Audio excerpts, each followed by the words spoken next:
Hello, Arya. I have to say I'm surprised you agreed to this interview, given everything.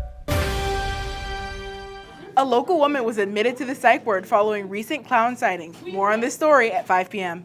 I'm a little surprised too. Why don't you start from the beginning? Well, it was 2016.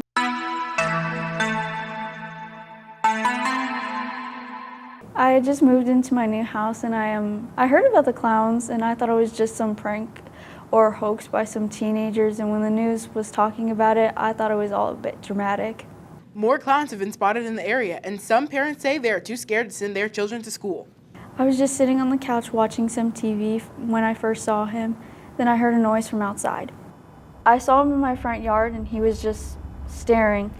It was jarring, but I figured that it was a joke. I backed up from the window and he started walking towards me. While I was walking away, I heard him banging on the door. Clown sightings are up and are terrorizing civilians nationwide. We have reports of these crimes connected to the clowns from California all the way to New York. Police are saying once the sun sets, stay inside. I forgot about it, but then a few days later he was back. The next time I saw him, I was taking out the trash. I turned my head and there he was, standing at the end of the street. He wasn't moving, he was just staring straight at me and laughing. It was the most horrifying, disturbing laugh. I ran inside as fast as possible, but he didn't move from that spot. When I looked from the window after making it inside, he vanished. I saw him probably around 3 or 4 more times after that. All of them were about the same experience, always staring and laughing that horrible laugh. But after that, he had a bat. I grabbed my phone to call the police, but my service was out. When I looked back to the window, he was on the other side, smiling. How long did this last? About 2 weeks like that, up until July 9th. That's when things really escalated. One night he came and it happened the same as every other night until he walked away from the window and went to the door. Then he started bashing it in.